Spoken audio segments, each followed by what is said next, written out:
నా పేరు ఏమన్ మణికంఠ.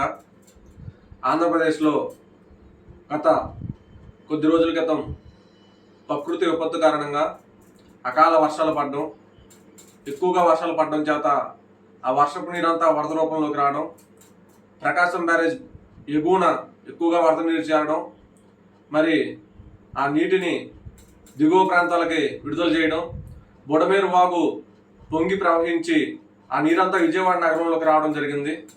మరి ఈ ప్రకృతి విపత్తుని ఆంధ్రప్రదేశ్ ప్రభుత్వం వెంటనే స్పందించి అధికారుల్ని అప్రమత్తం చేసి నారా చంద్రబాబు నాయుడు గారు కానీ, పవన్ కళ్యాణ్ గారు కానీ ఎంతోమంది అధికారులను అప్రమత్తం చేసి ప్రజల్ని సురక్షిత ప్రాంతాలకు తరలించడం జరిగింది. ఎక్కడా కూడా ప్రాణ నష్టం జరగకుండా అన్ని విధాల 100% ఎక్కడ కూడా ఏ నష్టం జరగకుండా ప్రజల్ని సురక్షిత ప్రాంతాలకు తీసుకెళ్ళి వాళ్ళకి తగిన ఏర్పాట్లన్నీ చేసి, మరి ఈరోజు వరద తగ్గిపోయిన తర్వాత కూడా వాళ్ళకి కావాల్సిన నిత్యావసర సరుకులన్నీ కూడా అందించడం జరుగుతుంది. మరి వరదల కారణంగా ఎంతో నష్టం జరగడం వల్ల ఆంధ్రప్రదేశ్కి ఎంతోమంది సినీ ప్రముఖులు కానీ, పవన్ కళ్యాణ్ గారు సాక్షాత్తు 6 కోట్లు ఇవ్వడం, సినీ ప్రముఖులు పెద్ద పెద్ద హీరోలు, సినిమా ఇండస్ట్రీ మొత్తం దీనికి విరాళాలు ప్రకటించడం, పారిశ్రామికవేత్తలు కూడా ఈ వరద నష్టానికి వరదల వల్ల నష్టం జరిగిందని విరాళాలు ప్రకటించడం జరిగింది. మరి ఎంతోమంది పెద్ద మనసుతో ఆంధ్రప్రదేశ్ బాగుండాలని చెప్పి ముందుకు రావడం జరుగుతుంటే, మరి జగన్మోహన్ రెడ్డి మాత్రం ఒక పిచ్చి పట్టిన వ్యక్తిలాగా పిచ్చిగా ప్రవర్తిస్తూ మరి మీడియా ముందుకు వచ్చి ఇవి మ్యాన్ మేడ్ ఫ్లడ్స్, ఇవి కావాలని చేశారని చెప్పి మీడియా ముందు మాట్లాడడం జరుగుతుంది.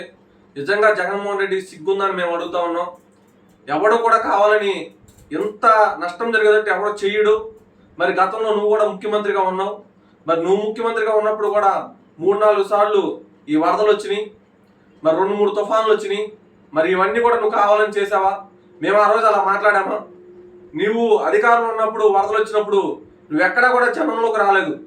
ఈరోజు చంద్రబాబు నాయుడు గారు కానీ, పవన్ కళ్యాణ్ గారు కానీ వరదను సైతం లెక్క చేయకుండా నీళ్ళల్లో దిగి నడుచుకుంటా వెళ్ళి ఆ ప్రజలకి అర్ధరాత్రి పూట కూడా చంద్రబాబు నాయుడు గారు వాళ్ళకి ఆహారాన్ని అందించడం జరిగింది.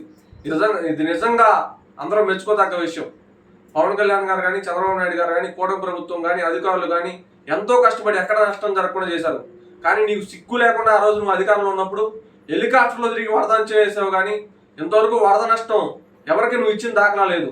మరి తుఫాన్లు వచ్చినా కూడా మేము ప్రతి గ్రామం తిరిగి రైతాంగాన్ని ఆదుకోవాలని చెప్పి ఆ రోజు పవన్ కళ్యాణ్ గారు చెప్పారు, మేము చెప్పాం.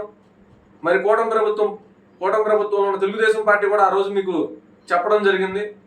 నువ్వెక్కడ కూడా వరద నష్టం కానీ, తుఫాను వల్ల నష్టమైన రైతాంగానికి కానీ నువ్వు ఎక్కడ రూపాయి విడుదల చేసింది కానీ ఇచ్చింది కానీ ఎక్కడా లేదు. ఇవాళ సిగ్గు లేకుండా మళ్ళీ నువ్వు మాట్లాడుతున్నావు ఈ మనుషులు కావాలని చేశారని చెప్పి. మరి ₹1 కోటి ప్రకటించావు, ఇంతవరకు అవి ప్రభుత్వానికి నువ్వు ఇచ్చింది లేదు, ఊరికే ప్రకటన మాత్రం చేసావు. కానీ మీడియా ముందుకు వచ్చి నీ విషయాన్ని మొత్తం వెలగొక్కుతున్నావు. అసలు ఇది నిజంగా ఇది సిగ్గు చేయడం చెప్పి మేము మాట్లాడుతూ ఉన్నాం. ఈ పద్ధతి నువ్వు మార్చుకోకపోతే నిన్ను రాబోయే రోజుల్లో ఖచ్చితంగా ఇప్పుడు 11 సీట్లకే నేను పరిమితం చేసాం. రాబోయే రోజుల్లో ఈ వైఎస్ఆర్ పార్టీ అనేది కనుమరుగైపోయేటట్లు చేస్తాం. ఇది గుర్తుపెట్టుకో ఖబర్దార్. నీ పద్ధతి మాత్రం మార్చుకో. నువ్వు అవసరమైతే రా, ప్రజల్లోకి రా, తిరుగు, ఏదన్నా విపత్తు వస్తే వాళ్ళకి అండగా ఉండు.